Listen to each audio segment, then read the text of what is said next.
You need an extender. What's in there? For the charger, for the laptop.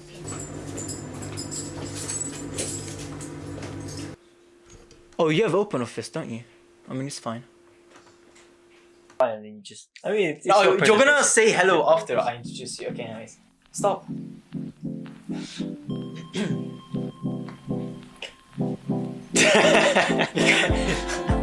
Hey Paul, and anybody else that might be watching this, it is of course me, Mark Peresztegi, joined here by my brother, Dan Peresztegi. Hello guys.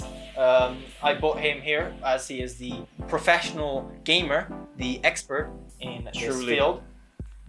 So this video is going to be about virtual reality. Now, what is virtual reality? It is an emerging technology. All right, thank you very much. It was a pleasure. Thanks for inviting me. Alright, anyways, so what is actually virtual reality? So virtual reality or VR is a type of technology where you're basically put into a simulation of a virtual environment that is commonly done by using a VR headset. Now, why do I think that is important? I really do think it is VR is very important for many different reasons. One of the easier reasons I can think of is gaming. Now, why I do think it is important for gaming, I think it's important because it offers a level of immersion that regular gaming just does not have. Also,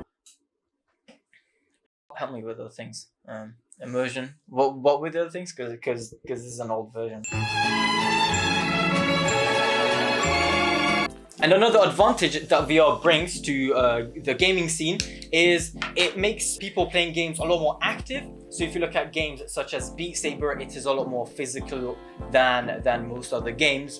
Even if you look at the whole VR spectrum of games, Beat Saber is one of the most physical ones, and it is quite literally exercise. So if you do open up the game, there is a little bit of an information on saying it is recommended that you do some stretches and some warm-ups before you actually play the game, because you will sweat while playing the game. It is very difficult, especially on the very hard levels. And because of this, the benefits that it offers for people playing games on VR is that they're going to be a lot more physically active rather than sitting in front of their computers all day and not really doing any active movements. It's going to make them a lot more physically healthy. It's going to make them into all those bodybuilders, all right? Do you want the questions now, darling? No, I'll still go through the impacts. And another benefit I feel like it would do other than gaming is education. Now, obviously, this is COVID-19. I said the word demonetized. another advantage. I want some water. I'm thirsty actually. When should I ask questions? I'll tell you when. Now, in terms of education, right now, what's really important is because we are in a pandemic, everybody's disconnected, and a lot of people find it a lot more difficult to study. Now, what VR allows is during a pandemic, it can connect people. There are things with VR that allows people to be in a virtual classroom, which is really great for students, especially because it allows for a lot more creative lessons than it would traditional classrooms and lessons. Yeah. You can do a lot more interactive. No, stop. No, we don't need it. We're gonna be doing cuts in every cut. There's like new things appearing. That's all my water. What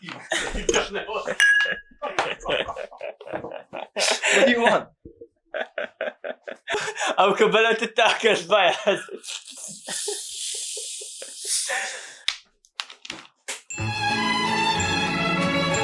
And because it allows for many different interactive lessons, it's going to be a lot more engaging and it would motivate students learning.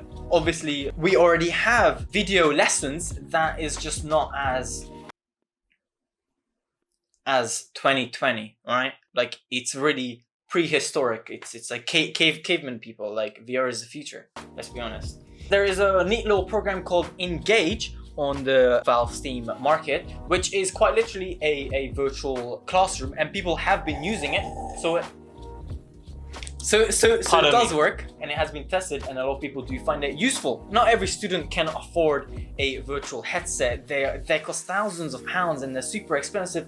Well, actually, no, you can find a lot of cheap ones, which are called all-in-one. So the regular VR headsets that you might find are hardware powered, so you plug it into your PC and that's what powers them. However, there are all-in-one VR headsets, such as the Oculus Quest 2, which is just the headset itself and it powers itself. You just gotta charge it with a battery, just like a smartphone. And it's not even that expensive. It only costs £299. That's very cheap. It's so much more cheaper than this phone that most people might have in their pockets. So it's very affordable. And then another aspect that's useful would be the workplace. Now, once again, because of the pandemic, a lot of people are disconnected from work. They cannot go into work, or they cannot interact with the same people that they need in order to complete their work. Once again, what VR allows you to do is virtual meetings. You can meet with colleagues, you can meet with all these different representatives. Another good thing that it's useful for is for artists and creative people. There are a lot of software, just like Microsoft Paint, obviously a lot more advanced, for VR, where people can be creative and express their art. Alright, Mark, with everything obviously you talked about, I do have written some questions down for you because obviously I have a lot of experience with VR. So I just want to start off with a very simple question, is because obviously it's still a very new technology. So what are the limitations of a virtual reality? So the limitations of VR, well, there's a lot actually. One of the biggest ones that I can think of is like feedback, like haptic feedback or all sort of sensory feedback. So there's obviously some vibrations within the controllers. I think most controllers do have it nowadays in terms of VR. But one of the things that I've yet to see, now let's say if you're in a 3D environment in VR and there is a fireplace, right? And if you touch the fire, you want to feel the warmth. Well, of course, if you touch the fire, you will feel a lot more than warmth, right? But you get my idea, right? So it breaks the illusion of immersion. Big words. So obviously you mentioned VR, right? And what we know virtual stands for virtual reality. However, there's also a couple of more words that flow Magic around, words, which yeah. Obviously that can also go around the same category. Yeah. So my question is to you: what is the difference between VR, AR, and MR? Right. So I'll start with AR because that is the most basic one. So with AR, it stands for augmented reality. So it's not exactly like VR.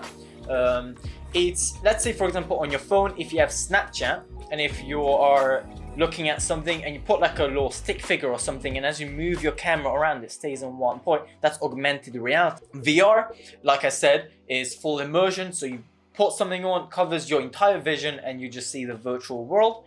MR stands for mixed reality, which is a bit of a mix of both. It's something that you would put on and covers the entire vision.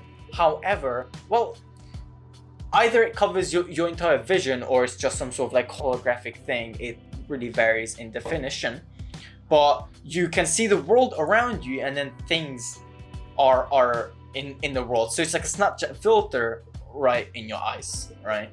Obviously you mentioned the Oculus Quest, which is a all-in-one headset, correct? So you don't need anything else. It's just a headset and the two controllers, and you need a big space to play it, right? Yeah. So obviously, like we mentioned, there are alternatives to that headset, the other headset, which is obviously requires, which are more expensive, much more hefty. More hefty type of equipment. Yeah, more of a haptic type of equipment. Hefty type. Hefty. Just say the whole. Equipment. Just say the whole line. So those headsets are more dependent on actual PC equipment, and they have much more different components like sensors. So could you talk about a bit more like about the expensive side? So all the other headsets that use a PC to be powered, they can get really expensive, and there's quite a lot more requirements for that. So when you purchase one of those equipments, you get the headset itself, controllers, and some base stations, which are like the one that scans your whole room. Now you don't want to have any mirrors in the side because that will obviously mess with the sensors. But just exactly how much does it cost? Well, that type of equipment costs a lot more than the all-in-one Quest 2. So you can buy the VR bundle, which comes with the headset and the base stations and the controllers, for around £500 to £1,000, depending on your budget. It can cost a lot more than £1,000, but you can obviously buy the equipment individually as well. And just because you have the headset does not mean that is the only expense you'll be putting out. You will have to purchase a computer powerful enough to run these machines. These machines take a lot of power. Now those machines can cost up to 700, even more. And we're only talking about the minimum requirements, which isn't going to even run it at an optimal speed. So there's obviously a lot of money spent with those equipment, and because it's very new, I can't really recommend it because it's always advancing. So anyways, that's it for us. I think we don't have any more questions. Do you have anything else to add?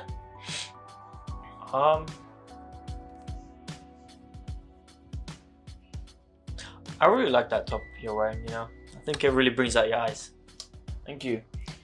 That's it gonna be for us today. This is of course me, Mark. This is Dan, The gamer, yeah. the gamer, the expert.